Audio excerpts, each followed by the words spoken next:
আজকের আলোচনার বিষয় হেদায়েত কি, হেদায়েত কেন, কিভাবে হেদায়েত কারা পাবে এবং কারা হেদায়েত থেকে বঞ্চিত হবে।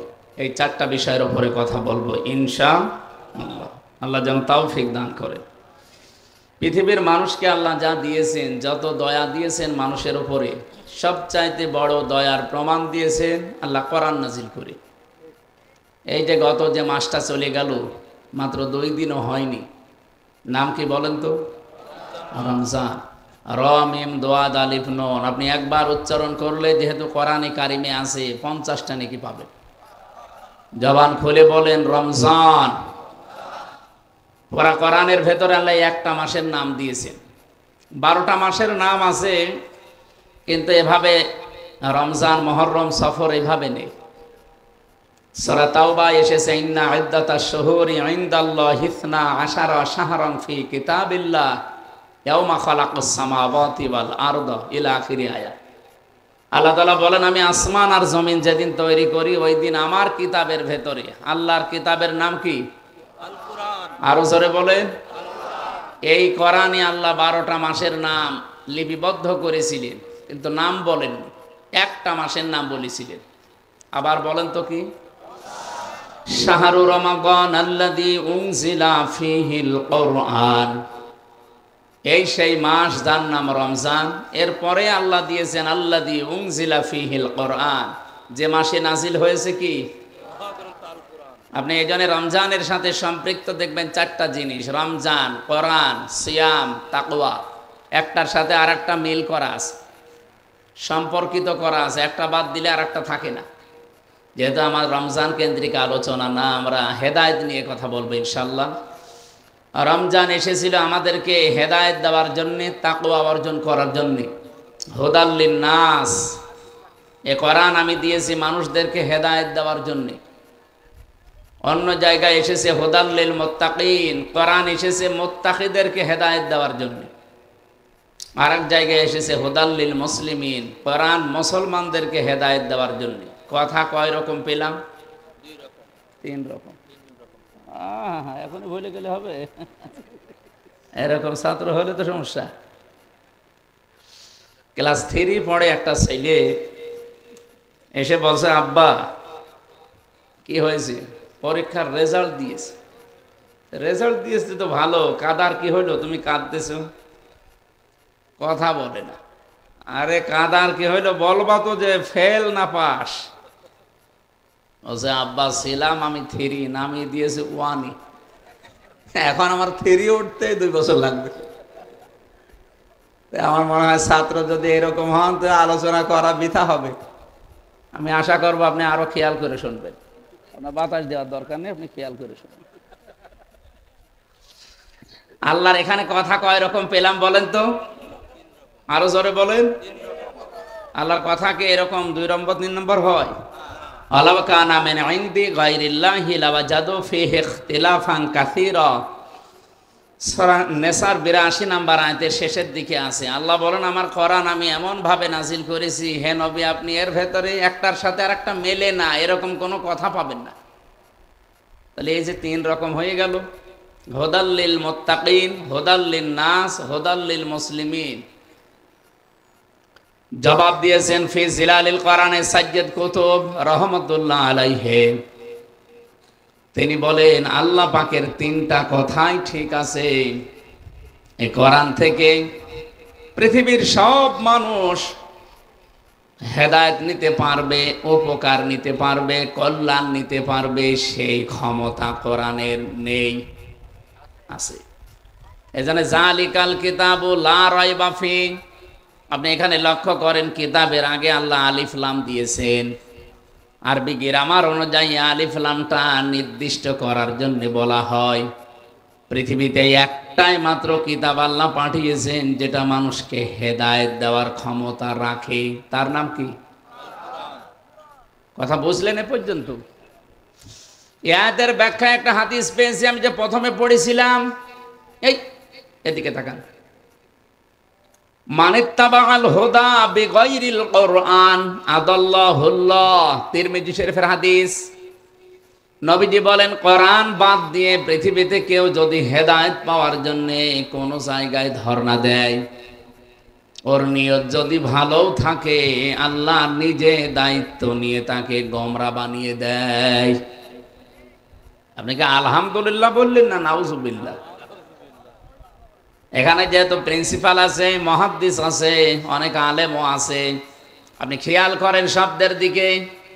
নবীজি যদি দল্লা শব্দ দিতেন, দল্লা ইয়াদিল্লু, তাহলে বাংলা অর্থ আসতো আপনি নিজেই নিজেকে খারাপ বানিয়ে ফেলেছেন।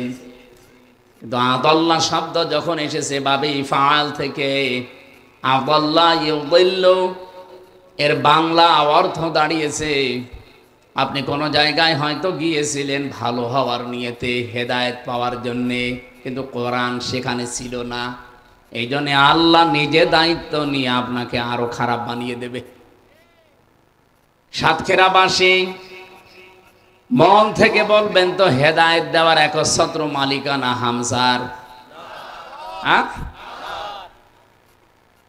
এই যে জেলায় একজন পীরের নাম শোনা যায় নলতায়, এখন যিনি বসে আছেন উনি তো হেদায়েত দিতে পারে? পৃথিবীতে এমন কেউ আছে?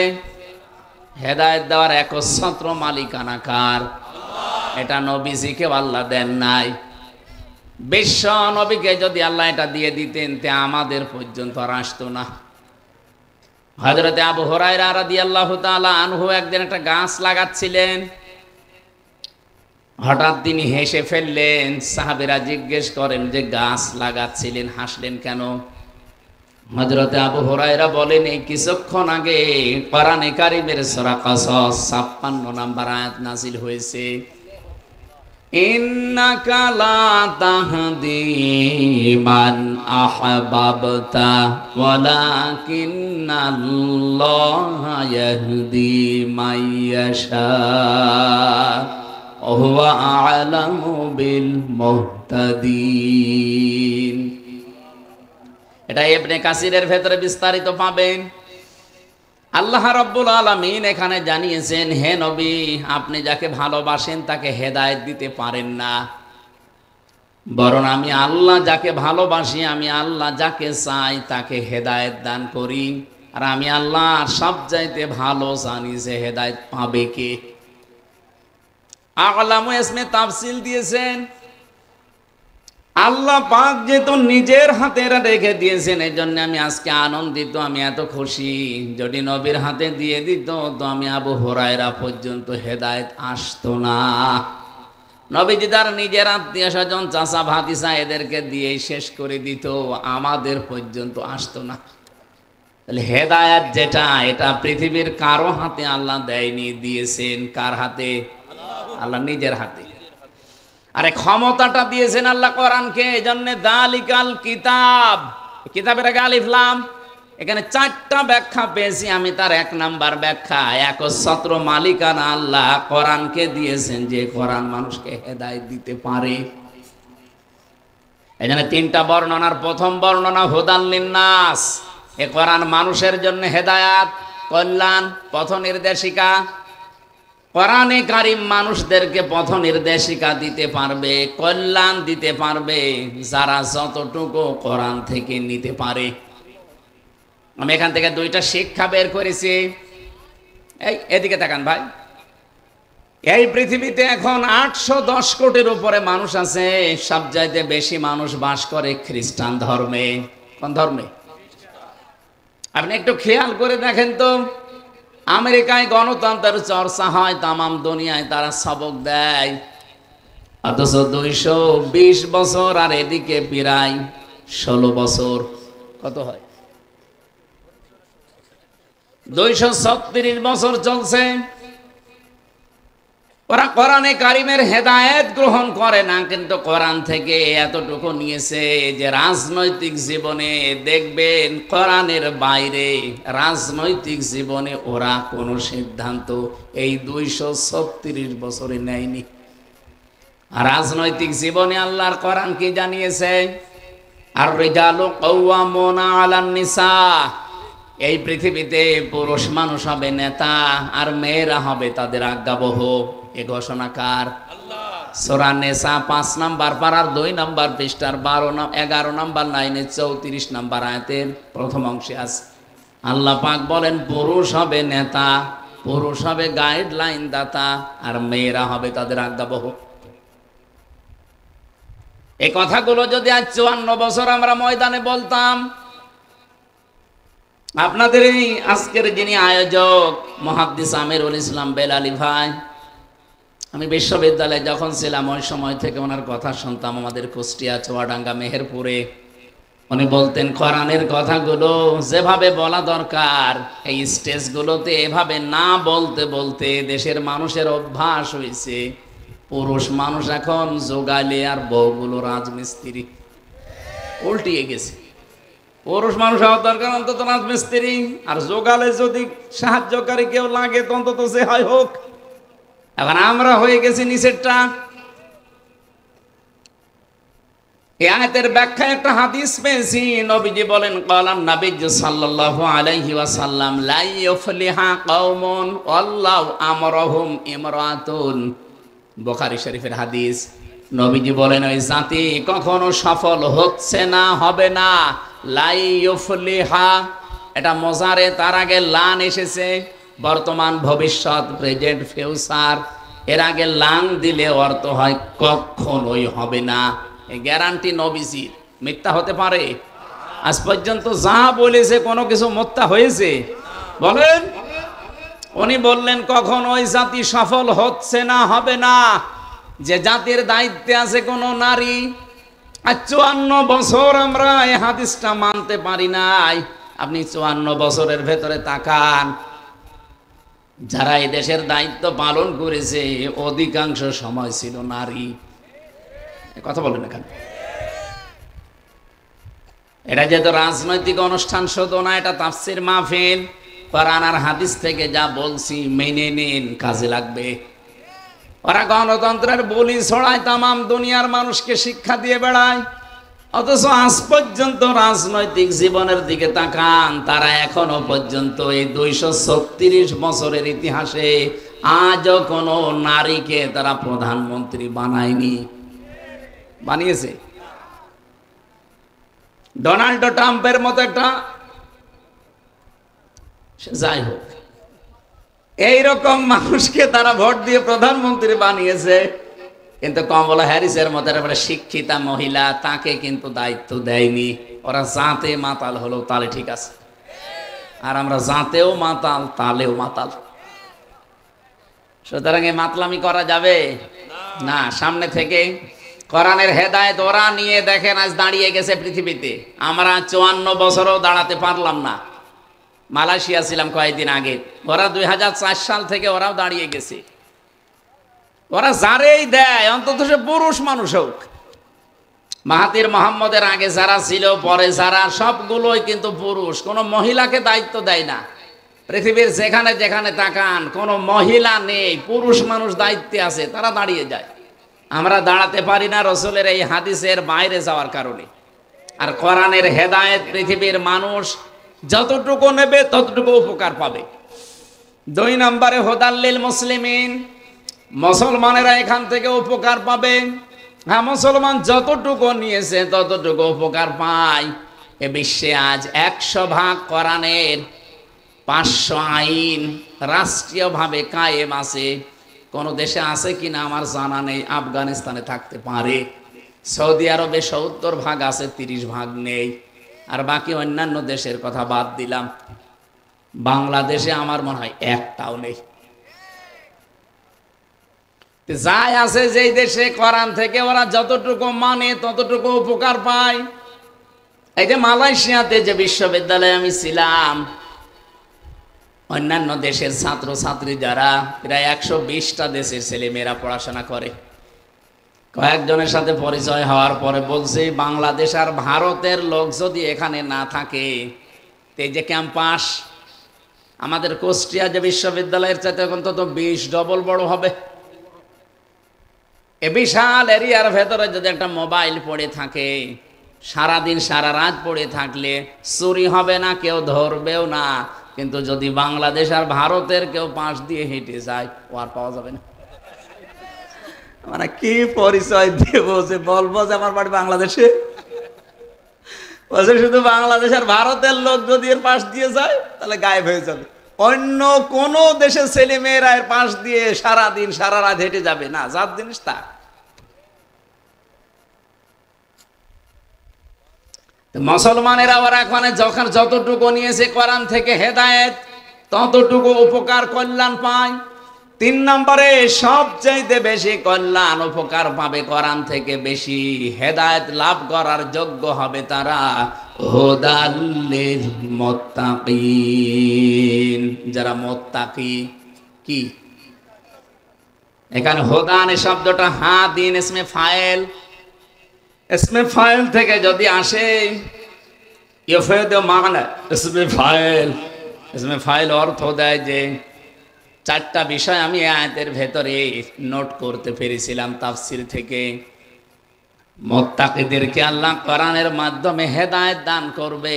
এখন মুত্তাকি যদি আপনি না হতে পারেন, পরিপূর্ণ কোরআনের হেদায়েত আপনার দ্বারা পাওয়া সম্ভব না। মুত্তাকি কাকে বলে? হেদায়েত পেয়ে মানুষ যে মুত্তাকি হবে, এ মুত্তাকি কাকে বলে? যে চলে গেল রমজান আমরা মুত্তাকি হওয়ার জন্যই পেয়েছিলাম, কিন্তু হতে পারিনি, কারণ 4টা বিষয় যদি কেউ না মানে সে কোরআন থেকে হেদায়েত নিয়ে মুত্তাকি হতে পারবে না।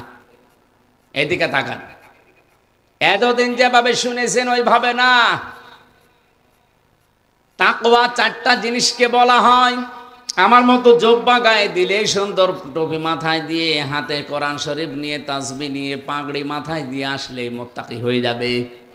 এটা হচ্ছে লিবাসুল উলামা বলা হয়। আমরা শুধু লিবাস কেন্দ্রিক মুত্তাকি বুঝি বাংলাদেশ, ভারত আর পাকিস্তানে, কিন্তু তাকওয়া যেটা যেটা অর্জন করার জন্য 4টা বিষয় মাস্ট বি লাগবে। 1 নাম্বার আল খাউফ মিনাল জালিল, আল্লাহকে যেভাবে না দেখে আপনি বিশ্বাস করেন ওইভাবে না দেখে ভয় করা লাগবে। 2 নম্বরে আল আমালু বিত-তানজিল, কোরআন কেন্দ্রিক দুনিয়ায় আমল করা লাগবে। ও সাতক্ষীরাবাসী আর একটু খেয়াল করে বলেন তো, কোরআনের আমল কয়টা? 500। কয়টা?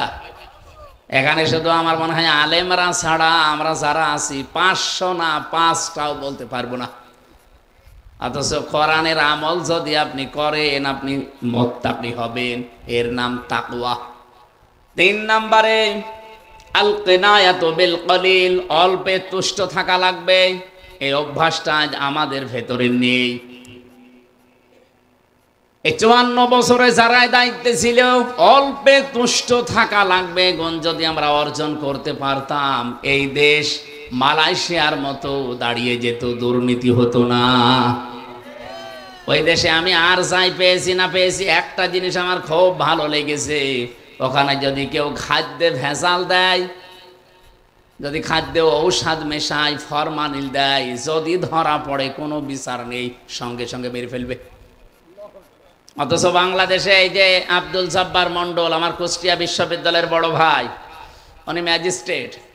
ঢাকাতে দেখতেছি বিভিন্ন দোকানে, এই যে সারা রমজান গেল দেখলাম, ধরছে, ধরার পরে উনি জরিমানা দিচ্ছে অথবা জেল ডেকে দিচ্ছে, জেলে যাচ্ছে। কি হচ্ছে? 2 মাস 3 মাস 5 মাস পরে বের হয়ে যা খরচ হয়েছিল 10 ডবল আবার তুলতেছে। কিন্তু এটা যদি ওই রকম নিয়ম করতাম যে খাদ্যে ভেজাল দিলে কোনো বিচার নেই, কোনো হিসাব নেই, সঙ্গে সঙ্গে মেরে ফেলা লাগবে, এ বাংলাদেশে একদিনেই ভেজাল মুক্ত খাবার আমরা পেয়ে যেতাম। আমি 9 দিনে একটা কাশিও ওই দেশে দেইনি, কারণ কোনো ধোলা নেই, খাদ্যে কোনো ভেজাল নেই, ভেতরে যা যাচ্ছে সব আসল জিনিস, আর পরিবেশও ভালো। তো আমি কাশি দেব কি করে? আরে 8-9 দিন এসেছি, কাশির তো শেষ নেই। ঔষধ কি, ফার্মেসি কি, কোথায় আছে ডাক্তার, আমি খোঁজও নেইনি, কারণ লাগেই নাই। আর এখানে এসে 8-9 দিনে আমার মনে হয় ওই 9 দিনেরও কাফারা চলছে। এই জন্য আমাদের 3 নাম্বার অল্পে তুষ্ট থাকা লাগবে। আপনি যদি তাকওয়া অর্জন করতে চান অবশ্যই মাস্ট বি এই বিষয়টা আমাদের খেয়াল রাখতে হবে। বাংলাদেশে এটা নেই, এই জন্য এক একজন দেখেন ৩৬,০০০ কোটি টাকার মালিক হয়েছে। এটা দরবেশের মতো একটা মানুষ, ওর মাথার চুল থেকে পায়ের স্যান্ডেল পর্যন্ত পুরাটা সাদা না, এটা তো উপরের বিষয়, ভেতরেও সাদা। এইরকম মানুষ ও যদি ৩৬,০০০ কোটি টাকা চুরি করে, এ সাতক্ষীরার কেউ এক জায়গায় বসে বসে যদি গণনা করেন হাত দিয়ে, আপনার হাত ব্যথা হয়ে যাবে। ৩৬ টাকা না, ৩৬,০০০ কোটি টাকা। অল্পে তুষ্ট হতে পারে না একটা মানুষের চলতে, কয় টাকা লাগে?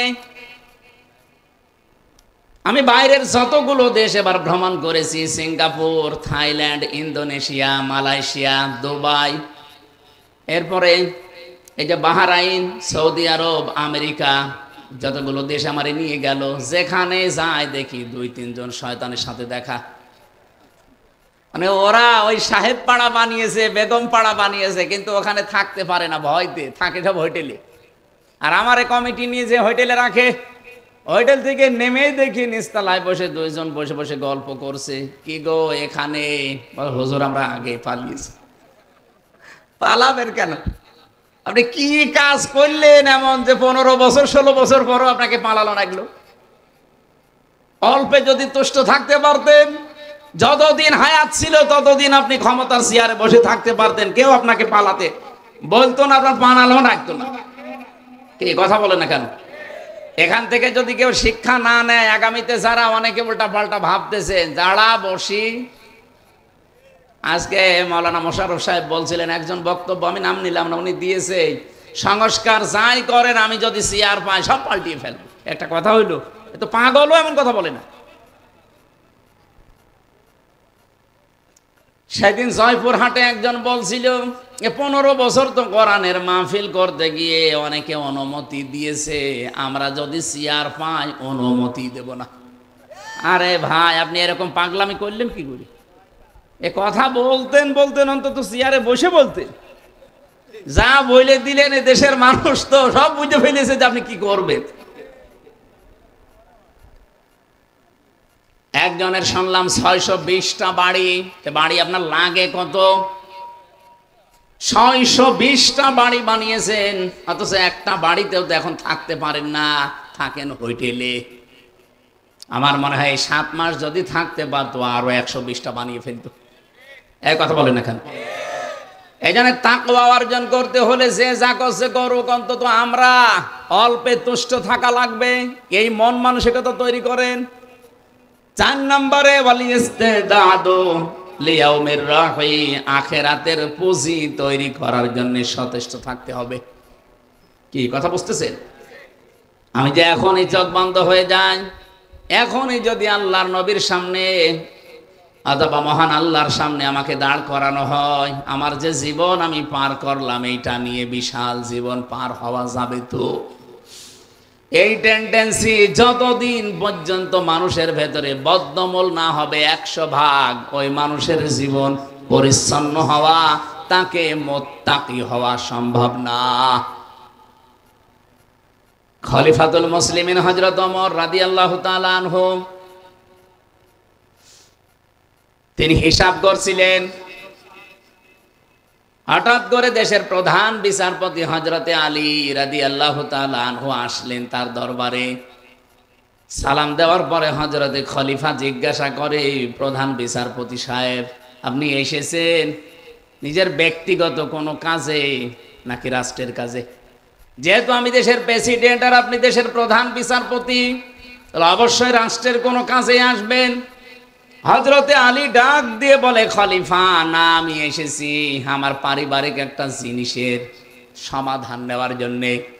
হযরত ওমর যে হিসাব করছিলেন, সঙ্গে সঙ্গে বাতিটা লিভিয়ে দিলেন। মনের ভেতরে একটু দুঃখ লেগেছে প্রধান বিচারপতির। কি, আমি দেশের প্রধান দায়িত্বে আছি, আমি এসেছি এই দেশের রাষ্ট্রপ্রধানের কাছে, উনি আমার সম্মানে বাতি যা ছিল আরো জ্বালিয়ে দেবে না, যেটা জ্বালানো ছিল ওইটাও লিভিয়ে দিল আমার মুখের ওপরে, আমার সরাসরি অপমান।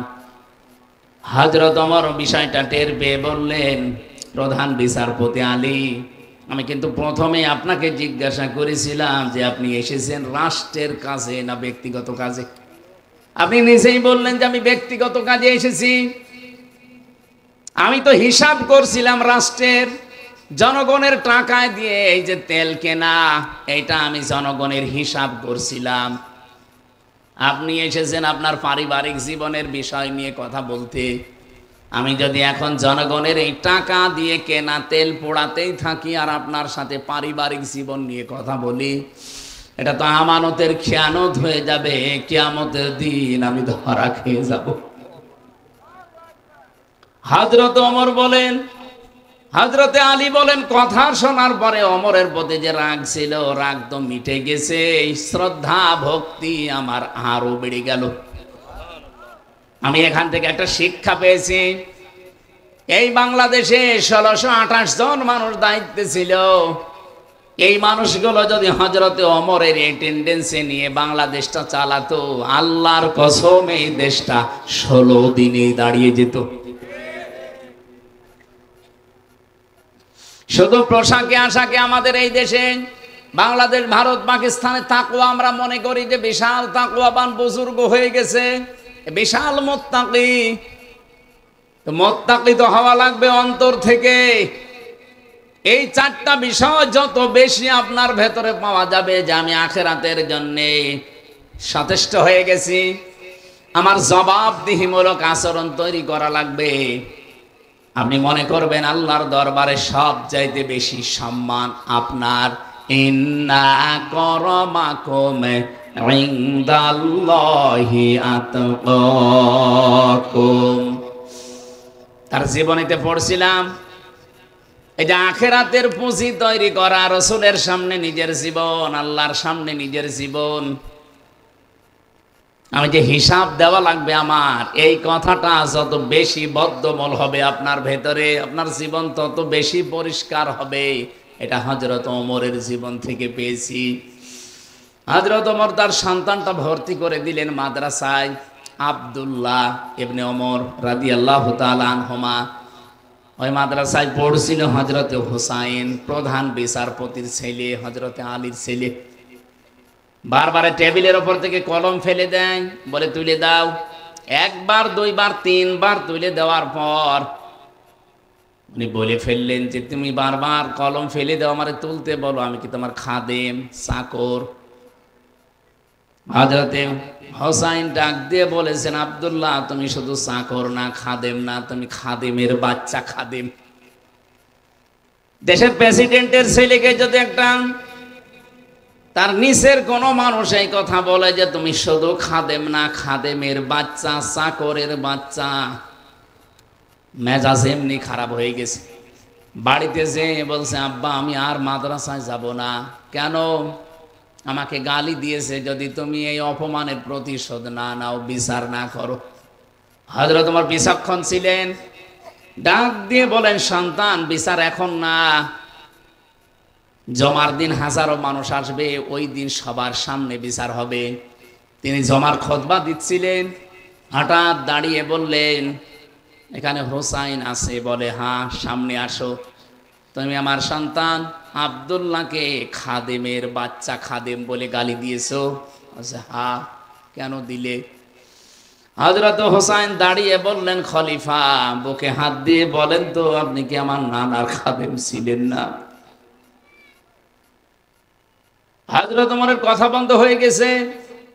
ডাক দিয়ে বলে, হুসাইন তাই তো, এ কথা আমি তো এভাবে চিন্তা করি নাই, আমি তো আসলে তোমার নানার খাদেম ছিলাম। তুমি যে কথাটা বললে এটা কি লিখে দিতে পারবা? কাগজ কলম নিয়ে আসেন। খেজুরের পাতা নিয়ে এসেছে, ওখানে লিখে দিলেন, ওমর আমার নানার খাদেম ছিল, আমি দেখেছি, ইতি হুসাইন ইবনে আলী। সই করে দিলাম, যান। কাগজটা হাতে নিয়ে হযরত ওমর চুমা খেলেন। ডাক দিয়ে বলে, নবীর সাহাবীরা, বিচার হয়ে গেছে। ছোট মানুষ আব্দুল্লাহ তো বোঝে না, বলে বাবা তুমি তো বিচার শুরু করলে না, কিভাবে হয়ে গেল? হযরত ওমর বলে, সন্তান যা বিচার করেছি শুধু দুনিয়া না, মরণের পরেও কাজে লাগবে। আমি যখন মারা যাবো এই কাগজটা আমার কাফনের ভেতরে দিয়ে দিও। কিয়ামতের দিন যখন আমাকে আল্লাহ দাঁড় করাবে, আমার জীবনের কিছু যদি আল্লাহর ভালো না লাগে, অন্তত এই কাগজটা আল্লাহকে দেখাবো, ডাক দিয়ে বলবো, রব্বুল আলামিন কাগজটার দিকে একটু তাকাও, তোমার নবীর নাতি নিজে লিখে দিয়েছে আমি নাকি নবীর খাদেম ছিলাম। এই ওসিলা হলেও আজকে তুমি ময়দানে আমারে মাফ করে দাও। চারটা জিনিসের নাম আমি তাকওয়া বলছিলাম। এক নম্বরে আল খাউফু মিনাল জালিল, দুই নম্বর আল আমালু বিত্তানজিল, তিন নম্বর আল কিনায়াতু বিল কলিল, চার নম্বর আল ইস্তিদাদু লিয়াউমির রাহি। এই চারটা বিষয় যতক্ষণ আমাদের ভেতরে না আসবে, রমজান না অন্য কিছু আসলেও আপনি তাকওয়া অর্জন করতে পারবেন না। সুতরাং এই জায়গা থেকে আমাদের সিদ্ধান্ত নেওয়া লাগবে। গুরুত্বপূর্ণ একটা মাস আমরা অলরেডি পার করে ফেলেছি, শাওয়াল মাসে আছি। কি মাসে বলেন বলেন? সুতরাং কোরআন থেকে পরিপূর্ণ হেদায়েত পেতে হলে কয়টা শর্ত বললাম? চারটা। আরো জোরে বলেন। আল্লাহ পাক আমাদের সবাইকে যেন এখন থেকে সচেষ্ট হওয়ার তৌফিক দেন, বলেন আমিন। তাহলে আমরা কোরআন শুনতে এসেছি। এ কোরআন হুদাল্লিল নাস, হুদাল্লিল মুসলিমিন, হুদাল্লিল মুত্তাকিন, তিনটা কথাই ঠিক আছে না? কি কথা বলেন না কেন? কোরআন পৃথিবীর সব মানুষকে হেদায়েত দিতে পারে। ওয়া আলাল্লাহি কাসদুস সাবিলি ওয়া মিনহা জাইর ওয়ালাউ শাআ হাদাকুম আজমাইন। সূরা নহল 9 নম্বর আয়াতে আল্লাহ জানিয়েছেন, এই পৃথিবীতে অসংখ্য বাঁকা পথ তৈরি করা আছে, এর ভেতরে সোজা পথ বলে দেওয়ার দায়িত্ব আমি আল্লাহ নিয়েছি। যদি আমি আল্লাহ ইচ্ছা করতাম পৃথিবীর সব মানুষকে হেদায়েত দিয়ে দিতে পারতাম। সে ক্ষমতা আল্লাহ কোরআনকে দিয়ে পাঠিয়েছেন। এই জন্য কোরআনের নাম হুদাল্লিল নাস। 2 নম্বরে হুদাল্লিল মুসলিমিন, 3 নম্বরে হুদাল্লিল মুত্তাকিন। আমরা যেহেতু রমজানের পরে এসেছি কোরআনে কারিম শোনার জন্য, আর হেদায়েতের মহান বাণী কোরআন, সে কোরআন থেকে আলোচনা শোনার জন্য যারা বসে আছেন, আজকের আলোচনার বিষয় যেহেতু হেদায়াত, আমরা এবার আরম্ভ করছি সূরা দুহা। কোন সূরা? 7 নম্বর আয়াত, একটা মাত্র আয়াত পড়েছি। রব্বুল আলামিন বলেন, ওয়াজাদাকা যাল্লান ফাহাদা। হে নবী, আপনাকে আমি পথ সম্পর্কে অনবহিত পেয়েছি। আপনি পথ কিন্তু খুঁজছিলেন, অনুসন্ধান করছিলেন। ফাহাদা, আমি আল্লাহ আপনাকে পথের সন্ধান দিয়ে দিয়েছি। বলেন সুবহানাল্লাহ। কোন আয়াতের তাফসীর যদি পড়তে হয়, করতে হয়, শোনাতে হয়, এর মূল নীতি আছে 13টা। উসুলে তাফসীরের যে মূল নীতিগুলো আমরা পেয়েছি, তার আগের আয়াত, পরের আয়াত, বা আগের সূরা পরের সূরার সাথে রিলেটেড কি আছে, সম্পর্ক কি আছে, এটা আগে জানা লাগে। আপনি এর আগে সূরা লাইলের ভেতরে দেখবেন আল্লাহ রাব্বুল আলামিন হেদায়েতের ব্যাপারে কথা বলতে গিয়ে জানিয়েছেন, ইন্না আলাইনা লাল হুদা ওয়া ইন্না লানা লাল আখিরাতা ওয়াল উলা। বলেন আল্লাহু আকবার। 12 এবং 13 নম্বর আয়াতে আমরা পেয়েছি আল্লাহ পাক বলেন, অবশ্যই আমার দায়িত্ব হেদায়েত করা। হেদায়েত করা দায়িত্ব কার? প্রথম এবং শুরু, দুনিয়া এবং আখিরাতের সব বিষয় আমি আল্লাহর জন্যে। তাহলে হেদায়েত দেওয়ার মালিক যেহেতু আল্লাহ, বিশ্ব নবীকে আল্লাহ পাক জানিয়েছেন আপনি কিন্তু পথ সম্পর্কে অনবহিত ছিলেন, পথ আপনি খোঁজ করছিলেন যে হেদায়েতের পথ কোনটা। মা তাদরি মাল কিতাবু ওয়ালাল ঈমান ওয়ালাকিন জাআলনাহু নূরান নাহদি বিহি মান নাশাউ মিন ইবাদিনা। হে নবী, আপনি ঈমান কি, কিতাব কি কিছুই জানতেন না। আমি আল্লাহ আপনাকে জানিয়েছি ঈমান কাকে বলে, কিতাব কাকে বলে। এখান থেকে কয়েকটা বিষয় আমরা তাফসিরে বের করেছি। এই দিকে তাকান, আপনি কোরআন শুনতে এসেছেন না? কোন দিকে তাকাচ্ছেন? ওয়ালাকিন জাআলনাহু নূরান নাহদি বিহি মান নাশাউ মিন ইবাদিনা। রব্বুল আলামিন জানিয়েছেন, হে নবী, আপনি ঈমান কি, কিতাব কি কিছু জানতেন না, আমি আপনাকে এগুলো জানিয়েছি। তার মানে কিতাব এই শব্দটার দ্বারা আল্লাহ বোঝাতে চেয়েছেন কিতাবের ভেতরেই হেদায়াত। কিতাব যতদিন রাসূলুল্লাহ পাননি ততদিন তিনি হেদায়েতের পথ খুঁজছিলেন। হেদায়েতের পথ সম্পর্কে তিনি অনবহিত ছিলেন, তিনিও জানতেন না হেদায়েতের পথ কোনটা। যখন তিনি পেয়েছেন কোরআন, তখন হেদায়েতের পথ কোনটা ওইটা তিনি তখন জেনে ফেলেছিলেন, আল্লাহ তাকে জানিয়েছে। তার মানে হেদায়েত পেতে হলে মাস্ট বি আপনাকে কোরআনের কাছে আসা লাগবে। কি কথা বোঝা গেছে? হেদায়েত সবচাইতে বড় নিয়ামত এই পৃথিবীতে আল্লাহর পক্ষ থেকে। যত নিয়ামত আল্লাহ মানুষকে দিয়েছেন, সবচাইতে বড় নিয়ামতের নাম হেদায়াত। এটা না পেলে মানুষ জান্নাত। বলেন বলেন। আর এটা পাওয়ার জন্য যেটা মাধ্যম আল্লাহ দিয়েছেন তার নাম কোরআন। বাংলাদেশ, ভারত আর পাকিস্তান, এই তিনটা দেশের মানুষ বাদ দিয়ে পৃথিবীর অন্য কোন দেশের মুসলমান কোরআন বাদে কোনো জায়গায় হেদায়েতের জন্য যায় না। আমি বিশ্বের বহু দেশ, এই ছোট বয়সে আল্লাহ আমারে ঘুরিয়েছে, আমি মুসলমান অমুসলমান যাদের সাথে মিশেছি, কোরআন বাদ দিয়ে হেদায়েত পাওয়ার জন্য পৃথিবীর কোন দেশের মানুষ অন্য কোন জায়গায় যায় না। শুধু বাংলাদেশে, ভারতে আর পাকিস্তানে, তিনটা দেশে পেলাম এরা হেদায়েত পাওয়ার জন্য কোরআন বাদ দিয়ে অন্য জায়গায় যায়। মাছের বাজারে কেউ যদি, কোন মানুষ যদি মাছ কিনতে যাবে, মাছের বাজারে না যে কাপড়ের বাজারে যায়, বলেন তো জীবনেও কোনোদিন মাছ পাবে? আরো আসতে বলেন। এই সহজ কথাটা যেভাবে বুঝে ফেললেন, আজকে থেকে সিদ্ধান্ত নিয়ে বাড়ি যাওয়া লাগবে। আমি রাজনীতির গন্ধ খুঁজবেন না।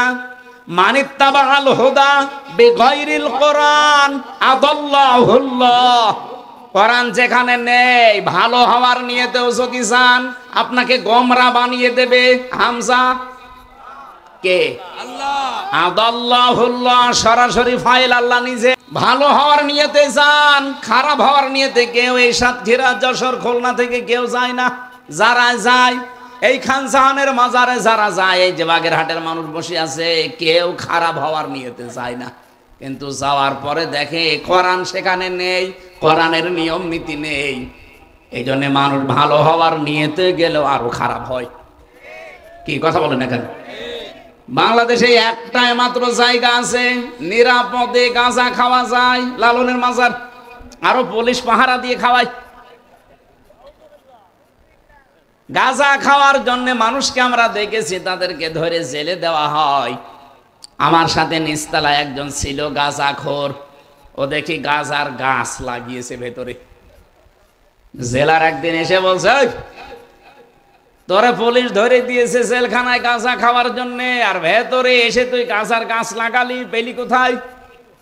বলছে, স্যার আমাকে কোর্টে নিয়ে গিয়েছিল মামলার হাজিরা দিতে, আমারও তো বন্ধু বান্ধব আছে, আসার সময় ওরা গাঁজার পোটলা দিয়েছিল,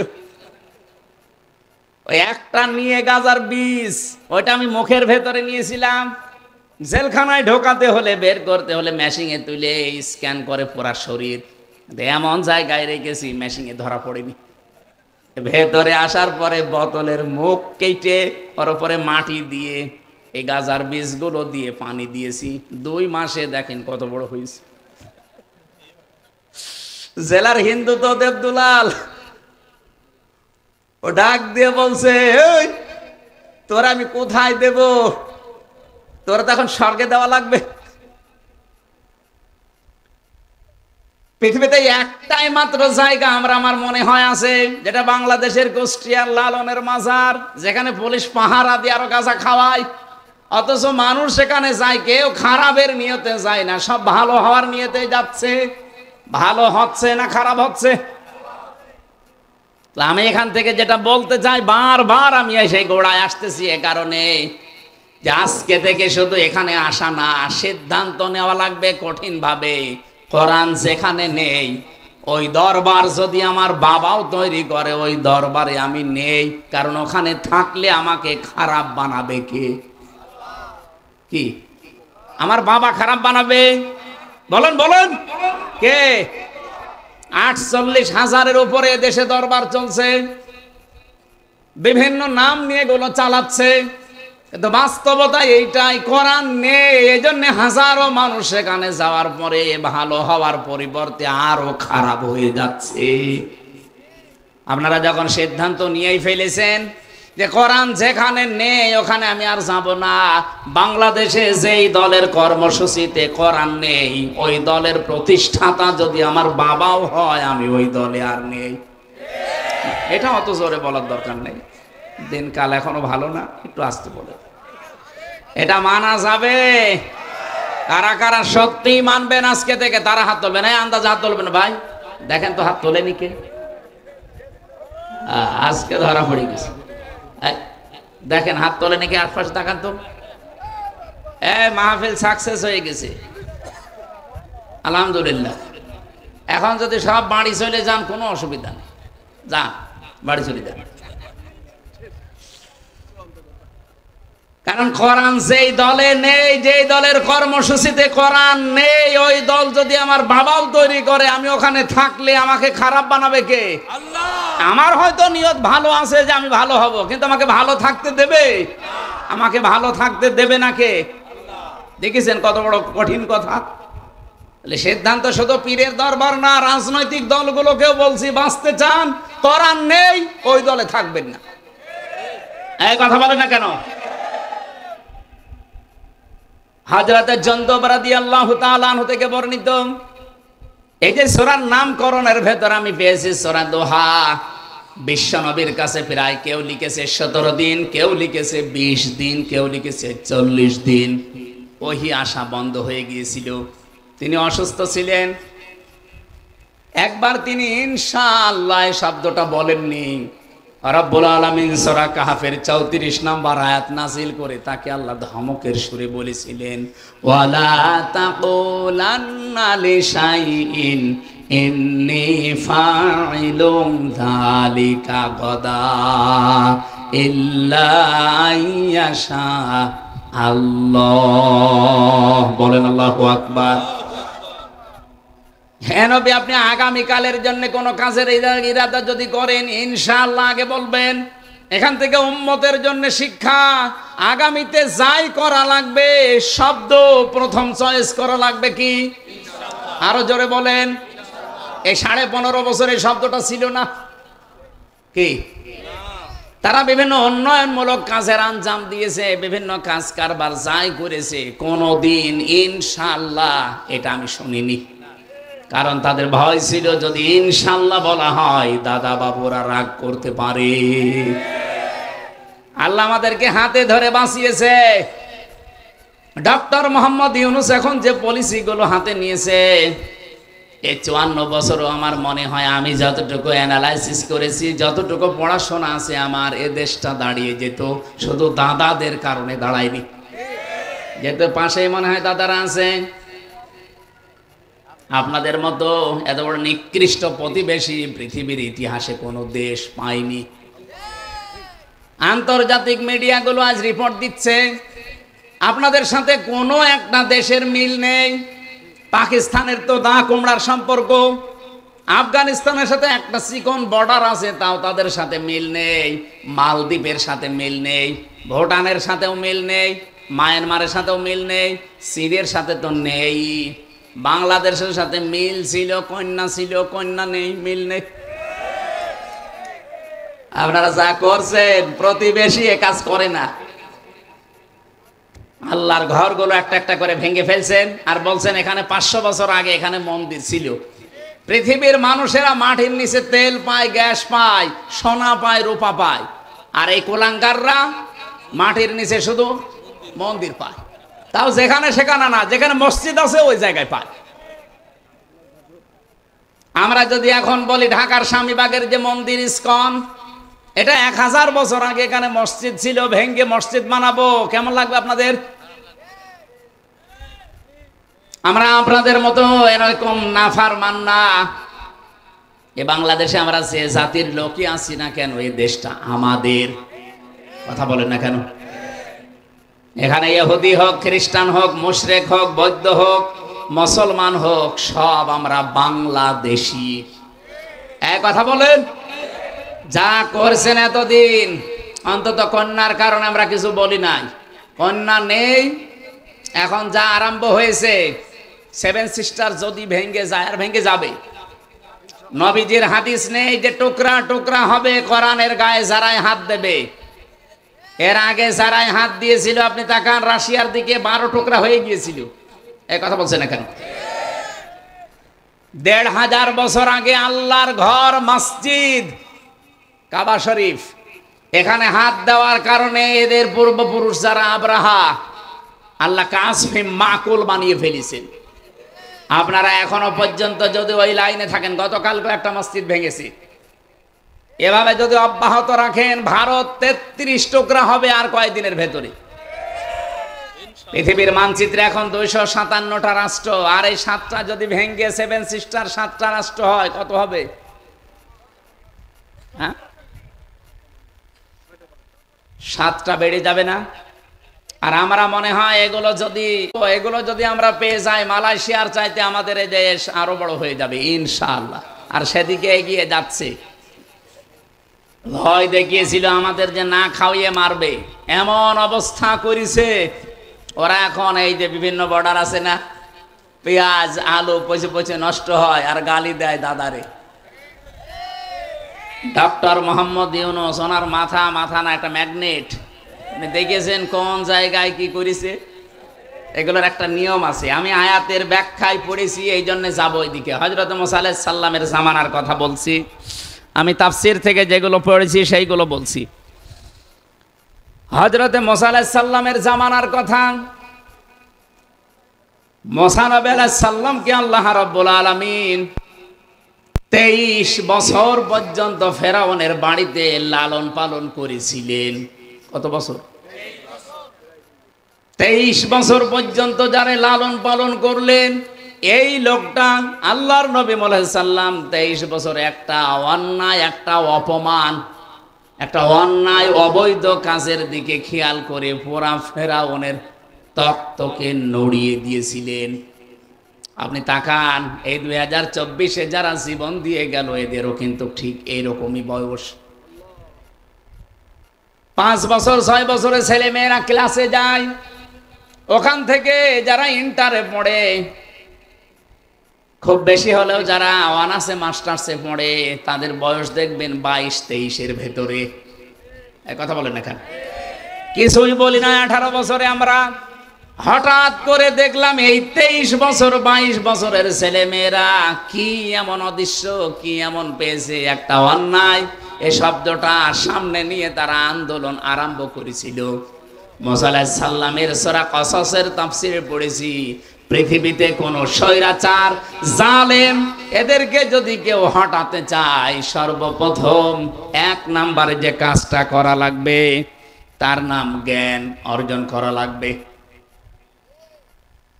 বেলালী ভাই শিবিরের ছেলে মেয়েদের নাম বলছিল, ছাত্রী সংস্থা, ছাত্র শিবির, এমনি বলে নাই। এরা ওই 18 বছর না, বাংলাদেশে 54 বছরই একাধারে, সেই 77 সাল থেকে প্রতিষ্ঠিত হওয়ার পর থেকে সবচাইতে বেশি গুরুত্ব দিয়েছে তারা জ্ঞানকে, এলেমকে। এই জন্য আপনি দেখবেন একেবারে নিচ থেকে উপর পর্যন্ত উঠতে হলে চেহারা দেখে দেয় না, দেখে দেয় তার জ্ঞান গরিমা আছে কিনা। কমপক্ষে 42টা বই পড়া লাগে। কয়টা? এখন আরো বেড়েছে। সাথী হওয়ার জন্য প্রায় 42টা, সদস্য হওয়ার জন্য আমি যখন ছিলাম, আমি 72টা পেয়েছিলাম। আপনি চিন্তা করেন, 72টা বই, আপনার ক্লাসের বই বাদ দিয়ে এক্সট্রা আপনাকে পড়ে পরীক্ষা দেওয়া লাগবে। এখন 81টা হয়ে গেছে। আমি তো সেই 9 সালের কথা বলছি, ওই সময় 72টা ছিল, এখন 81টা বই পড়া লাগবে। তা যেমন তেমন করে পড়ে আপনি নকল করে হবে না, পরীক্ষা দিয়ে পাস করা লাগবে ওই বইয়ের উপরে। এতটুকু শেষ করেননি মুসা আলাইহিস সালাম, আল্লাহকে বলেছিলেন, রব্বুল আলামিন তুমি যে আমাকে পাঠাতে চাও, ইযহাবিলা ফিরআউনা ইন্নাহু তাগা, 23 বছর পরে আমি 23 বছর বয়সে দেশ থেকে পালিয়ে চলে গেলাম, এরপরে ওই দেশ থেকে আবার এসেছি। দেশে আসার পরে তুমি আমাকে ঘোষণা দিলে যে ফেরাউনের কাছে যাও, সে তাগুত হয়ে গেছে। তাগুতের যতগুলো কাজ কারবার আছে আমি 4টা পেয়েছি। এদিকে তাকান, তাগুতের যত কাজ আছে, প্রধান কাজ তাগুতের কয়টা? আরো জোরে বলেন। 1 নম্বরে তাগুত নিজে আল্লাহর আইন মানে না, অন্য কেউ মানবে, মানতেও দেয় না। আরে 15.5 বছর এটা সবচাইতে বেশি হয়েছে। নিজেরা তো মানতোই না, কেউ একটু মানবে, মানতেও দেবে না। এই কোরআনের আয়োজন করা এটা মুসলমানের ইমানের দায়িত্ব। কারণ বাল্লিগু আন্নি ওয়ালাউ আয়া, একটা বাক্য জানা থাকলে পৌঁছিয়ে দাও, এটা ফরজ। এই ফরজ দায়িত্ব পালন করার জন্য গত বছর এই দিনে এখানে তাফসীর মাহফিলের আয়োজন করেছিল মুহাদ্দিস আমিরুল ইসলাম বেলালী সহ এলাকার মানুষেরা। নাকি লোক দেখানোর জন্য? বলেন বলেন, যে যতটুকু জানবে ওইটা পৌঁছিয়ে দেবে, এটা নামাজের মতো ফরজ। বাল্লিগ দেয়নি, বাল্লিগু বহু বছর। নবীর আদেশ শুধু হামজার প্রতি একা। যেই বিশ্বাস করে আল্লাহ একজন আছে, রাসূলুল্লাহ আমাদের নেতা, তার কাছে যতটুকু পৌঁছাবে ওইটাই সে যেন ছড়িয়ে দেয়, এটা ফরজ। কারণ বিদায় হজের ভাষণে এই দায়িত্ব নবীজি আমাদেরকে দিয়েছেন। আজ যারা উপস্থিত আছো, যারা অনুপস্থিত, তাদের কাছে পৌঁছিয়ে দেওয়া, এটা চলবে ইলা ইয়াউমিল কিয়ামা, কিয়ামত পর্যন্ত। 1500 বছর আগে বলেন তো আমরা কি ওই ময়দানে উপস্থিত ছিলাম? বলেন ছিলাম? 1500 বছর পার হয়ে গেছে, কিন্তু হাদিসটা কি শেষ? এর হুকুম চলবে কতদিন? সুতরাং এখান থেকে কিয়ামত পর্যন্ত যারা আসবে তাদের কাছে পৌঁছিয়ে দেওয়ার দায়িত্ব এখন আমাদের। আর এইটা পালন করার জন্য এই লক্ষ লক্ষ টাকা খরচ করে আয়োজন করেছিল। কিন্তু আমি বাগাসরা এসে প্রায় 7-8 ঘন্টা বসে, আপনারা আসতেই দিলেন না। কি হয়ে যেত? বিএনপির মতো এত বড় দল, জামাতের মতো এত বড় দল নড়াচড়াই করাতে পারে নাই, আর আমি 1-1.5 ঘন্টা বক্তব্য দিয়ে জালেমকে হটিয়ে ফেলবো। কি ভয় ছিল আপনার? সুতরাং এই যে ভালো কাজগুলো, ইবাদত গুলো নিজেও করে নাই, মানুষ যে করবে করতেও দেয় নাই, এইটার নাম তাগুত। এই তাগুত এলাকায় ছিল না, তার মানে বোঝা যাচ্ছে তাগুত দেশে ছিল। 2 নম্বরে তাগুতের কাজ হচ্ছে, তাগুত যেহেতু ফেরাউন, ও বলেছিল দারুনি আকতুল মূসা, আমাকে ছেড়ে দাও, আমি মূসাকে হত্যা করব। সাতক্ষীরাবাসী মূসাকে হত্যা করার জন্য ফেরাউনের লোকজন ছিল না? এক কথা বলে না কেন? আকতুল মূসা, আমি নিজে হত্যা করব মূসাকে। কেন এই কথা বললেন? কোরআনের প্রতিটি শব্দ গবেষণামূলক চিন্তা ভাবনা করে এখান থেকে তথ্য নেওয়া লাগবে।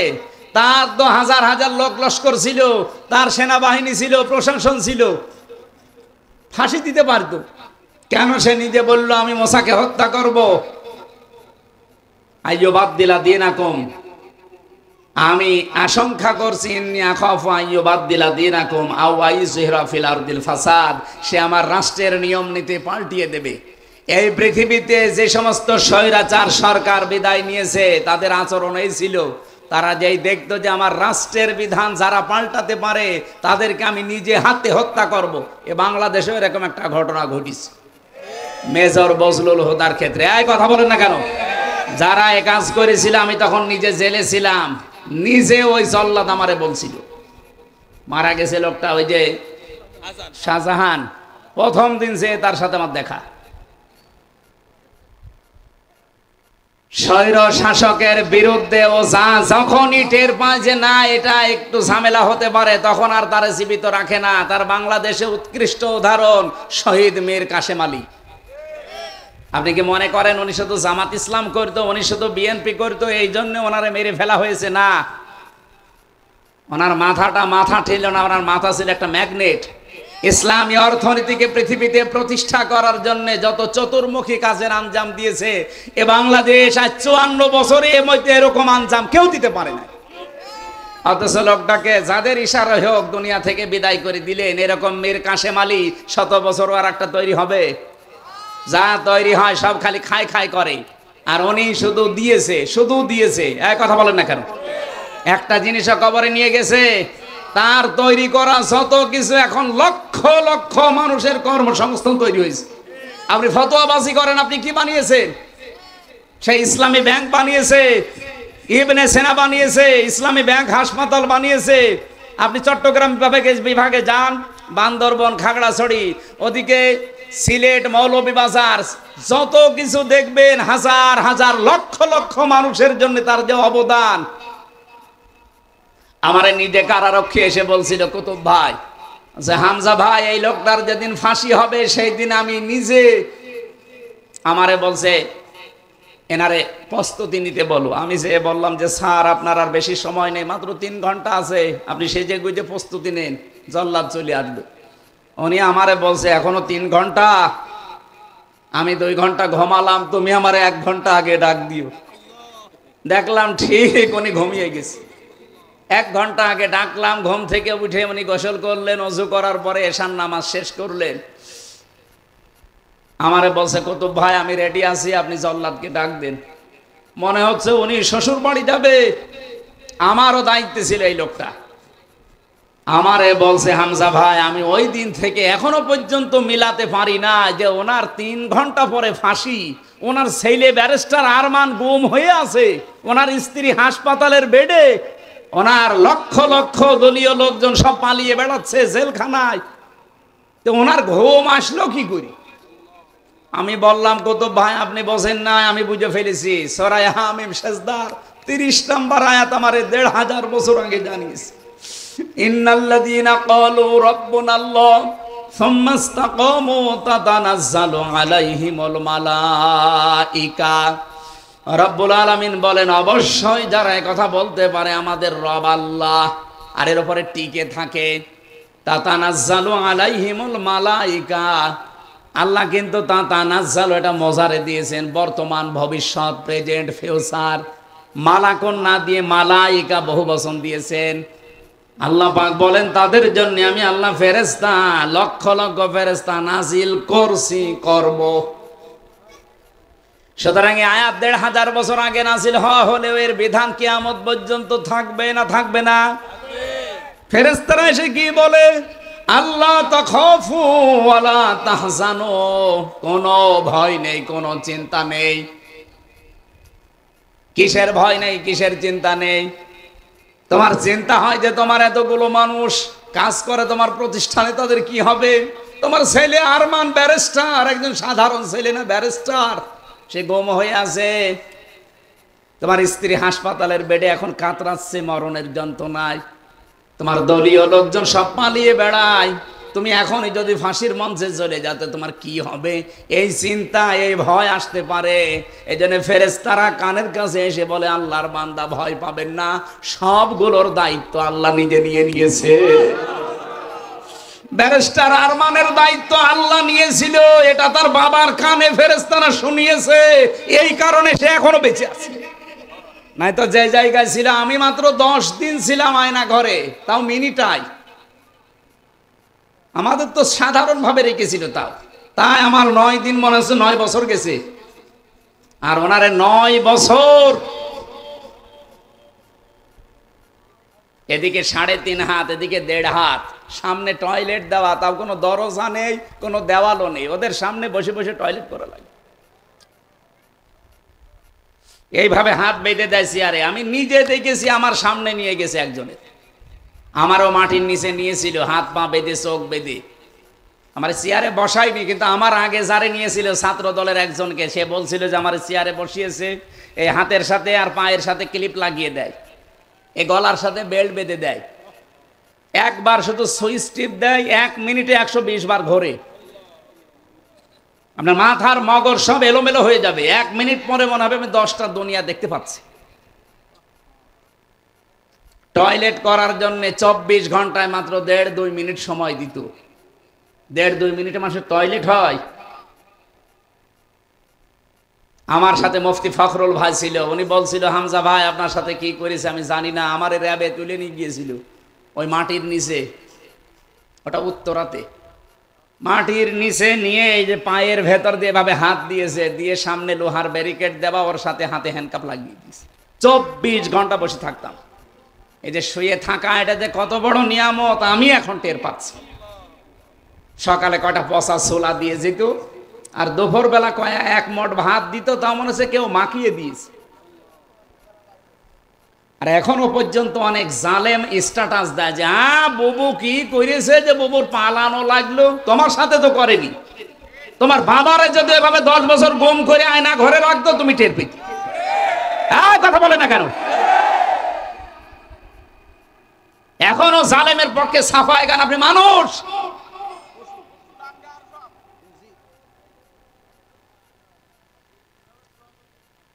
বেলালি ভাই বলছিল না যে ওদের বিচার না হওয়া পর্যন্ত ওদের নির্বাচনে আসা। কিসের নির্বাচন? নির্বাচনই হয় দেশে যায়নি। আগে ওদের বিচার পুরাটা হবে, তারপরে। আমি ভিকটিম তো, আমি নিজে দেখেছি। যা করেছে আমার মা মাতালি তুলে গালি দিত। আরে ভাই আমি নাই দোষ করেছে, আমারে আপনি মারেন, আমার চোখ বেঁধে রেখেছিল, টাঙিয়ে রেখেছিল, যা করেন করেন। আমার মা কি করেছে? আমার মায়ের বাবা তুলে গালি দিলেন আপনি? মাথা থেকে পা পর্যন্ত একটা চুল পরিমাণ জায়গা আমার বাকি নেই যেখানে টর্চার করে না, মানসিক এবং শারীরিক।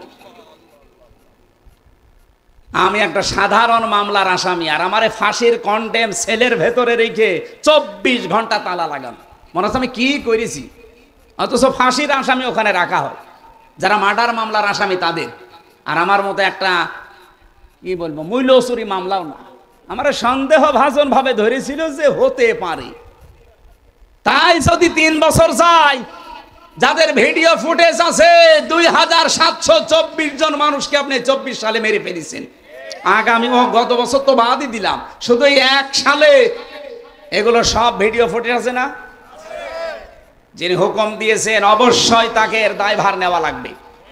আমার একটা ঠনকো মামলায় যদি 3 বছর জেল হয়, 2732 জন মানুষ মামলার মার্ডার মামলার আসামি, কতবার তারে ফাঁসি দেওয়া যায় বলে? আয়না ঘরে রাখার দরকার নেই। প্রত্যেকবার ফাঁসি দেবে না জীবিত করবেন, আবার ফাঁসি দেবে, কিয়ামত পর্যন্ত চলবে। আর এখনো পর্যন্ত লজ্জা শরম থাকলে মানুষে কথা বলে যে আমি পাশে আসি, চট করে ঢুকে পড়বো। আপনি মানুষ, বিবেকের ধারণায় তো লজ্জায় মরে যাওয়ার কথা। কথা বলে না কেন?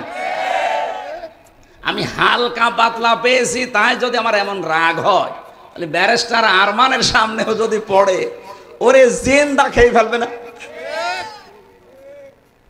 সুতরাং যারা লাফাচ্ছেন নির্বাচন না, সংস্কার যখন আরম্ভ হয়েছে, আমরা চাই সংস্কার এদেশে 100% হওয়া লাগবে, তারপরে নির্বাচন। নাই না দিলে ওই আগের মতো আবার দিনের ভোট রাতে হয়ে যাবে। আমার 33 বছর বয়স, 92 সালে আমার জন্ম। 18 বছর থেকে যদি ভোট দিতে আরম্ভ করতাম, আমি 3 বার ভোট দিতে পারতাম, একবারও পারিনি। তার মানে দেশের নির্বাচন হয়েছে। আমি যে কথা বলতে চাচ্ছিলাম, স্বৈরাচারকে হটানোর জন্য সর্বপ্রথম কি লাগে বলেন তো? হযরতে মুসা আলাইহিস সালাম আল্লাহকে বলেছিলেন রব্বি জিদনি, বলেন না কেন? রব্বি জিদনি ইলমা, হে আল্লাহ তুমি আমার জ্ঞান বাড়িয়ে দাও। শুধু জ্ঞান থাকলে স্বৈরাচারের মোকাবেলা করা যায় না। 2 নম্বরে শক্তি লাগে। কি লাগে? আল্লাহ রাব্বুল আলামিন এইটা জানিয়েছেন, সাহস লাগবে, শক্তি লাগবে। ক্বালা রাব্বি শরহ লি সাদরি ওয়ায়াসসিরলি আমরি ওয়াহলুল উকদাতাম মিন লিসানি ইলা আখির আয়াত। হযরত মুসা এটা চেয়ে নিয়েছিলেন, হে আল্লাহ স্বৈরাচারের সামনে দাঁড়াতে হলে শুধু আমার জ্ঞান দিয়েই হবে না, কারণ জ্ঞানের কথা তারা বুঝবে। বলেন না কেন? না, স্বৈরাচার জ্ঞানের কথা বোঝে না। জ্ঞানের কথা যদি বুঝতো, আমাদের শিক্ষা ব্যবস্থায় তারা আলু ভাজি, ডিম ভাজি, পটল ভাজি দিত না। জ্ঞানের কথাগুলো তারা বোঝে নাই। এই জন্য আমরা এখন চাচ্ছি, যিনি আছেন 2 জন নবীর নাম তার, মোহাম্মদ, ইউনুস, কয়জন? অন্তত 2 জন নবীর নাম নিয়ে আপনি বসে আছেন। শিক্ষা ব্যবস্থায় 96% মুসলমান এই দেশে। আমরা চাই 1 থেকে মাস্টার্স পর্যন্ত 100 মার্কের কোরআন আর হাদিস কম্পালসারি দেওয়া লাগবে। এটা চান না আপনারা? এ বিশ্বে এখনো যদি দাঁড়িয়ে যেতে চান, মাস্ট বি আপনাকে শিক্ষা ব্যবস্থায় পরিবর্তন আনা লাগবে। আমি মালয়েশিয়া ইন্টারন্যাশনাল ইসলামিক ইউনিভার্সিটি, যেটা মালয়েশিয়া, ওখানে গিয়েছিলাম। ওনারা এই পৃথিবীর 1000 বিশ্ববিদ্যালয়ের ভেতরে 66 নম্বরে আছে, আর বাংলাদেশের একটা বিশ্ববিদ্যালয় 1000-এর ভেতরে নেই। এই ডিম ভাজি, আলু ভাজি, পটল ভাজি দিয়ে হবে? গবেষণা করা লাগবে। তারা এক একটা শব্দ নিয়ে গবেষণা করে করে নতুন কিছু তৈরি করে, আর আমরা একটা সইও বানাতে পারি না, আর বানাতে পারি শুধু দলাদলি। ওরা কোরআন শরীফের ভেতরে আমি দুইটা আয়াত পড়লে আমার কাছে ভয় লাগে, কারণ এই দুইটা আয়াত বলতে গিয়ে আমার আল্লাহ জানিয়েছেন যে দলাদলি করবা না। ওয়াতাসিমু বিহাবলিল্লাহি জামিআন ওয়া লা তাফাররাকু। কোরআন সবাই মিলে আঁকড়িয়ে ধরো, আল্লাহ কিন্তু ওয়াতাসিমু দিয়েছেন। কেন খোঁজ দিতে পারতেন না? বা খুজু, এতে না দিয়ে খুজু দিলে অর্থ হয়ে যেত। শুধু ওয়াতাসিমু দিয়ে আল্লাহ শেষ করে দিতে পারতেন। বিহাবলিল্লাহ দিলেন, আবার জামিয়া দিলেন, আবার ওয়ালা তাফাররাকু। এত শব্দ দেওয়ার দরকার কি? প্রথম শব্দ দিলেই তো আমরা বুঝে ফেলতাম। কোরআন কেন্দ্রিক যেখানেই কোনো বিষয়, সেখানে মত পার্থক্য করা, দলাদলি করা, এই যে ফতোয়াবাজি করা, এটা হারাম, নিষিদ্ধ। আরেক জায়গায় সূরা শুরার 13 নম্বর আয়াতে আছে আকিমুদ্দিন ওয়ালা তাতাফাররাকু ফি। দিন কায়েমের বিষয় আসলে সেখানে কোনো মতপার্থক্য, দলাদলি, কি কথা বললেন না? এই জায়গায় মতপার্থক্য করা হারাম, এখানেও হারাম। অথচ বাংলাদেশ সহ বিশ্বের বিভিন্ন জায়গায় দেখবেন যত দলাদলি, যত মতপার্থক্য, খালি এই দুই জায়গায়। কোরআনের কাছে আসতে বললে তখন বিভিন্ন ফতোয়া বের করে, আর দিন কায়েমের কথা বললে যত রকমের আজে বাজে ফতোয়া আসে। এমনকি কত মানুষ এই দেশে এখন অলরেডি বলা আরম্ভ করে দিয়েছে কোরআনের সাথে রাজনীতির কোনো সম্পর্কই নেই। আমার এই ছোট্ট মাথা কি আছে এর ভেতরে? কোরআনের ভেতরে নামাজের কথা 82 জায়গায়, আপনারা জানেন, আমিও জানি।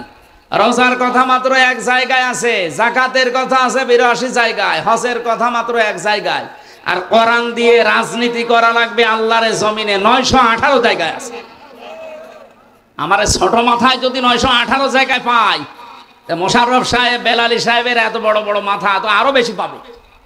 আর যারা ফতোয়া দেয় তাদের মাথা দেখেন তো কত বড়। এই 2 জনের মাথা জোড়া দিলে তার চাইতে বড় হবে, আর তারা বলে একটা আয়াতও পায় না। যারা এই কথা বলে, বিশ্বাস করে, সত্যি সত্যি বলছে, তারা মুনাফিক হয়ে গেছে। কোরআনের সাথে রাজনীতির সম্পর্ক নেই। তাহলে আলাহুল খালকু ওয়াল আমরু আয়াত কেটে বাদ দিয়ে দেন। ইনিল হুকমু ইল্লা লিল্লাহ আয়াত কেটে বাদ দিয়ে দেন। লিল্লাহি মা ফিস সামাওয়াতি ওয়া মা ফিল আরদ, লিল্লাহি মুলকুস সামাওয়াতি ওয়াল আরদ। এই আয়াতগুলো আল্লাহ খেলা করার জন্য দিয়েছে। এই জন্য আমাদের ঐক্যবদ্ধ হওয়া লাগবে, সাহস বুকে তৈরি করা লাগবে। হযরতে মুসা, তিনি সাহস চেয়েছিলেন আল্লাহর কাছে যে আমার বক্ষটা উন্মুক্ত করে দেন। আল্লাহ রাব্বুল আলামিন হযরতে মুসা দোয়া করার পরে দিলেন। আর আমাদের নবী যিনি, তিনি দোয়া করা লাগে না, আল্লাহ তাকে দিয়ে জানিয়েছেন আলাম নাশরাহ লাকা সাদরাক ওয়া ওয়াদানা আনকা বিজরাক। জোরে বলেন আল্লাহু আকবার। 3 নম্বরে পেয়েছি ঐক্য আর একতা লাগবে। এইটাই 24 সালে ছেলে মেয়েরা দেখিয়েছে। স্বৈরাচারকে সরাতে হলে শুধুমাত্র জ্ঞান দিয়ে, শুধুমাত্র সাহস দিয়েই হয় না। আমরা এই 15.5 বছরে বিভিন্ন রাজনৈতিক দলের মিছিল, মিটিং বলেন, শুধুমাত্র মানববন্ধন করবে তাই সাহস নিয়ে দাঁড়াতে পারে নাই। কিন্তু এই মানুষগুলো 24 সালে মাত্র 22-23 বছর বয়স, এরা শুধু দাঁড়িয়ে যায়নি, সাহস নিয়ে শুধু দাঁড়িয়ে যায়নি, এরা ঐক্যবদ্ধ হয়ে গেছে। শুধুমাত্র এদেশে নিষিদ্ধ সংগঠনটা ছাড়া, কোনটা নিষিদ্ধ যেটা হয়ে গেছে সরকারের পক্ষ থেকে এখন, ওইটা ছাড়া বাংলাদেশের সব এক হয়ে গিয়েছিল। এক কথা বলছেন না কেন? আপনি দেখেছেন বিএনপি বলেন, ছাত্র দল বলেন, ছাত্র শিবির বলেন, ছাত্র মৈত্রী বলেন, ছাত্র ইউনিয়ন বলেন, ছেলে বলেন, মেয়ে বলেন, তখন আর কেউ ছিল না, সব এক। কারণ তারা জানে যে স্বৈরাচারকে পৃথিবী থেকে বিদায় করতে হলে এখন আর বিচ্ছিন্ন থাকা যাবে না, সব এক হওয়া লাগবে আগে। আমার মনে হয় আল্লাহ এগুলো তৈরি করে দিয়েছিলেন। 4 নম্বরে সরঞ্জামাদি লাগবে। সরঞ্জামাদি হযরতে মুসাকে আল্লাহ সর্বপ্রথম যেটা দিয়েছিল তার নাম লাঠি। তার নাম কি? আমা তিলকা বিয়ামিনিকা ইয়া মুসা, তোমার ডান হাতে ওইটা কি? ক্বালা হিয়া সায়া, তিনি বললেন লাঠি। এ লাঠি কি শুধু লাঠি? লাঠির ভেতরে এমন ক্ষমতা আল্লাহ দিয়েছিলেন, ফেরাউনের সব কিছুকে ধ্বংস করে ফেলেছিল। সুতরাং আজ এই বাংলাদেশ যদি দাঁড়াতে হয়, লাঠি হাতে নেওয়া লাগবে। এই লাঠি মানে শুধুমাত্র বাঁশের লাঠি না, এমন এমন লাঠি তৈরি করা লাগবে যে লাঠি দিয়ে দেশের সব অন্যায় ঝাঁটিয়ে বিদায় করা যায়। মুহাম্মদ রাসূলুল্লাহর জীবনী পড়ে রাহিকুল মাখতুমি আছে।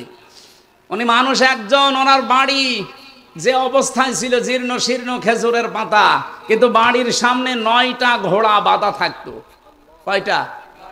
বলেন বলেন। ওনার বল্লভ ছিল, তীর ছিল, ওনার জুলফিকার ছিল, ওনার যতগুলো জিনিস লাগে নিজেকে আত্মরক্ষা করার জন্য, একজনের তো একটা হলেই হয়। তিনি 8 double 10 double 10 double 12 double 17 double পর্যন্ত রেখে দিতেন। কেন? আজ বাংলাদেশ 54 বছর হয়ে গেল, একটা অ্যাটম বোম বানাতে পারে না। পাকিস্তানে আছে, দাদারা একটু ভয় পায়। এই কথা বলছে না কেন? আমাদের মনে হয় আমাদের সামনে অন্তত এরকম কিছু তৈরি করা দরকার, নয়তো ওই দাদাদের কাছে কিয়ামত পর্যন্ত থাপ্পড় খাওয়া লাগবে আর দাঁত পড়ে যাবে। আমরা সামনে দাঁড়াতে চাই না, বলেন বলেন। এই জন্য সরঞ্জামাদি তৈরি করা লাগবে। ওয়া'উদ্দু লাহুম মাসতাতা'তুম মিন কুওয়াতিন ওয়া মির রিবাতিল খাইল তুরহিবুনা বিহি আদুওয়াল্লাহি ওয়া আদুওয়াকুম। হে নবী, ইসলাম ধ্বংস করার জন্য ওরা যেটা হাতে নেয়, ওইটাকে উল্টিয়ে আপনি ইসলামের পক্ষে কাজে লাগাবেন। সুতরাং আজ ওরা যা যা হাতে নিয়েছে ওইটাই উল্টিয়ে এখন ইসলামের পক্ষে কাজে লাগাতে হবে। 4 নাম্বার 5 নাম্বারে পেয়েছি আমি, সাহায্য লাগবে আল্লাহর। শুধু সরঞ্জাম হলেই হবে না, সাহায্য লাগবে না। আল্লাহ রাব্বুল আলামিন হযরতে মুসাকে 6 নাম্বারে বলেছিলেন, ক্বালা লা তাখাফা ইন্নানি মাআকুমা আসমাউ ওয়া আরা। তোমরা দুইজনে যাও, আমি দুইজনের সাথে আছি। শুধু দুইজনের সাথে আছি আল্লাহ এটা বলেন নাই। হযরতে মুসা মাঝখানে তিনি বলেছিলেন, ওয়াখি হারুন হুয়া আফসাহু মিন্নি লিসানান ফারসিলহু মা'ইয়া রিদান ইউসাদ্দিকুনি। সূরা কাসাসের ভেতরে আছে 24-23 নাম্বার আয়াতে হযরতে মুসা বললেন, আল্লাহ আমাকে সাহায্যের জন্য, সহযোগিতার জন্য আমার ভাই হারুনকে দেন। সে মিষ্টভাষী, স্পষ্টভাষী, সে আমার চাইতে অনেক সুন্দর প্রাঞ্জল ভাষায় কথা বলতে পারে। আজ বাংলাদেশে ঠিক ওই 5 নাম্বার কায়দাটা দাঁড়িয়ে গেছে। এখন বক্তাদেরও দরকার আছে না নেই? বলেন বলেন। একামতে দিন কায়েম করার জন্য যারা চেষ্টা চালাচ্ছেন, তাদেরকে সত্য প্রমাণ করার জন্য, তাদের চরিত্র যে আসলে সত্য, তাদের অ্যাক্টিভিটিস, তাদের কাজ কারবার আসলেই যে এই পৃথিবীতে প্রমাণিত সত্য, এদের পেছনে পেছনে বক্তা যারা স্পষ্ট ভাষায় প্রাঞ্জল ভাষায় কথা বলে মানুষকে বোঝাতে পারে। নবীজির পাশে একজন ছিল, তার নাম হাসান বিন সাবিত। তার নাম কি? আমাদের বাংলাদেশে এরকম হাজারো বেলালি দরকার আছে, যারা এই কথাগুলো মানুষের সামনে প্রাঞ্জল ভাষায় একামতে দিন প্রতিষ্ঠা করার পক্ষে হারুন আলাইহিস সালামের মতো কাজে লাগতে পারে। সেই সময় এখন চলছে, আমরা কাজে লাগাতে চাই ইনশাআল্লাহ। আল্লাহ পাক বলেন, মুসা ময়দানে ছেড়ে দিয়ে শুধু আমি আরশে বসে বসে তামসা দেখি না, আসমাউ ওয়া আরা, আমি সব শুনতে পাচ্ছি এবং আমি সব দেখতে পাচ্ছি। সুতরাং এখন আমাদের দেশের যে অবস্থা, এই অবস্থায় আমার আল্লাহ অবশ্যই আমাদেরকে দেখছেন। আমাদের ইখলাস, আমাদের অ্যাক্টিভিটিস, কাজ কারবার এগুলো আরো বাড়াতে হবে। মা বোনেরা যারা এসেছেন, ওয়াজাদাকা দাল্লান ফাহাদা, আমি এমনি বলি নাই। হযরতে মুসাকে আল্লাহ পাক বলেছিলেন, আসমাউ ওয়া আরা, আমি সব দেখতে পাচ্ছি এবং সব শুনতে পাচ্ছি। মুহাম্মদুর রাসূলুল্লাহকে আল্লাহ বলেছিলেন, হে রাসূল, আপনাকেও আমি দেখতে পাচ্ছি, আপনি পথ অনুসন্ধানের জন্য খোঁজ করতে আছেন, আপনি পথ সম্পর্কে অনবহিত আছেন, পথ সম্পর্কে আপনি জ্ঞাত নেই। আপনাকে আমি পথের দিশা দিয়েছি, সেই পথের দিশা এখন সামনে আসতেছে। এই পথ পাওয়ার জন্য একটাই মাত্র মাধ্যম, পথ, তার নাম কোরআন। তার নাম কি? কোরআনের এই মাদ্রাসা আপনারা যারা প্রতিষ্ঠিত করেছেন, আল্লাহ রাব্বুল আলামিন এখান থেকে আমাদের হেদায়েতের মশাল এবং পথ যেন প্রশস্ত করে দেন, বলেন আমিন। মা বোনেরা যারা এসেছেন আপনাদের আদর্শ বানাবেন হযরতে খাদিজাতুল কুবরা রাদিয়াল্লাহু তাআলা আনহাকে।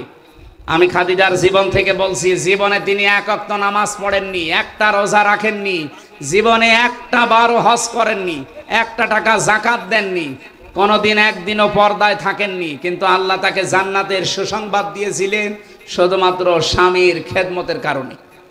আল্লাহ রাব্বুল আলামিন স্বামীর খেদমতের মাধ্যমে খাদিজাতুল কুবরার সাথে আপনাদেরও পরকালে যেন জান্নাতুল ফেরদাউসে একটা ঘর আপনাদের জন্য আল্লাহ তৈরি করে রাখেন। আমিন। আজকে অনেক রাত হয়ে গেছে, আমি আর কথা বাড়ালাম না, যতটুকু বলেছি আল্লাহ আমল করার তৌফিক দিন।